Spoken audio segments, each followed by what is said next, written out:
Alright, what's up, guys? This is a video that I don't really know if anyone even cares about these. Apparently, it's generated some discussion, and mainly in D2. But those are how I compile my power rankings, and I did a little straw poll about what things people wanted to include in the power rankings, and I think that mine do a pretty good job overall of hitting most of those points. The one thing that I struggle with coming up with a good way of quantifying it is team depth. Now, especially in D2, my team, Mike's team, to a lesser extent Scott's team. Not only do we have like the frontline talent, but we have depth. It's hard for me to quantify that because then it's having to differentiate between depth and handcuffs. So Eddie Lacy's owner. If you have James Starks, it doesn't kill you if you lose Eddie Lacy and stuff like that. So this just is frontline talent. Now it does come into play like come bye weeks and stuff like that. But yeah, so I quickly wanted to run through my power rankings, how I come up with them, why I use what I use, and yeah, if you don't like it, just don't look at it. My power rankings, they take into consideration not only what you've done until this point, but also what you will do in the future. I'm using my D1 power rankings here. I should use D2 because I'm a lot better over there. But so we've got all the results from through week 2 here. This is all automated in my nerdy spreadsheets. Got all the teams here, or at least the owners. Total points, how many points you scored last week, last week's result, your current streak. So Doug is on a 1-game winning streak. Ivan is on a 2-game losing streak. So this is where a bunch of your, season to date stats are at. Over here, we've got, kind of trying to predict the future while still, maintaining what's happened up until this point. But championship probability. So, I mean, this is probably the thing that matters the most. D1, Reisman's got the best odds. D2, I think, as of now, before Monday Night Football, I've got the best odds. But some of these are going to scream towards zero here relatively quickly. If not zero, very close to zero. And there are already, some of them are close to zero. So I did throw in division percentages and then max point percentages. And actually, this is probably the one that is going to scream towards zero. Like already Doug, less than 1%. Ivan, less than 1%. Justin, less than 1%. So a lot of these are really close to zero. The projected wins, obviously, if you're 2-0 right now, you'll finish with at least 2 wins. If you're 0-2, you'll finish with a maximum of 11 wins. So this takes into consideration what's happened so far, and also what I think is going to, what Yahoo thinks is going to happen in the future. And then finally, your overall winning percentage. This is to help factor in, guys that have a cakewalk up until this point.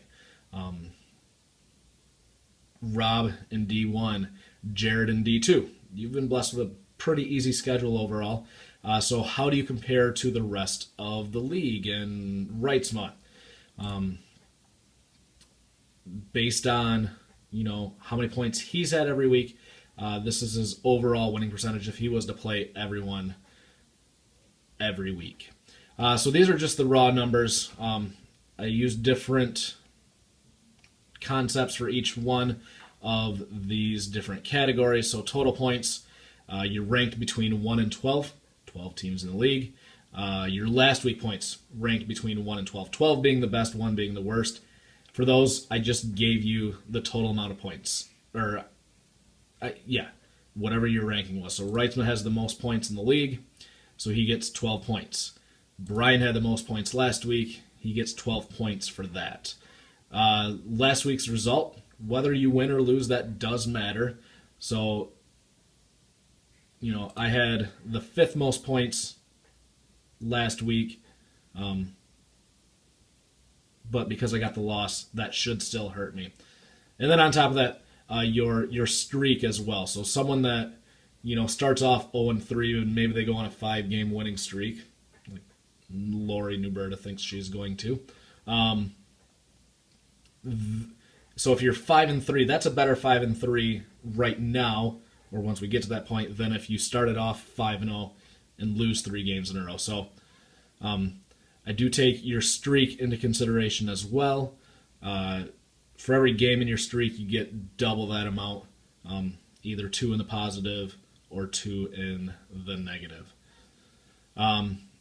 Again, very similar to total points and last week points. I'm taking your ranking for your championship percentage, your division percentage, and your maximum percentage.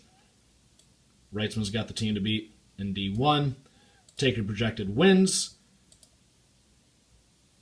This is a combination of actually how many wins you are projected, and I do have a little bit of a fudge factor in there as well. Your overall winning percentage, I took that and just multiplied it by 10, so you will always have a score between 0 and 10 here. And then basically I add all of these up to get your total points. Now, as I mentioned in my post, those don't really matter. So then what I did even further, I figured out the absolute maximum amount of points that you can have, the minimum amount of points, and then I took all of these numbers, scaled it so that the absolute minimum is 0 over here, the absolute maximum is 100. So the close, if you have 88.3541 as your score, you will score 100 because you are the absolute best that you can be.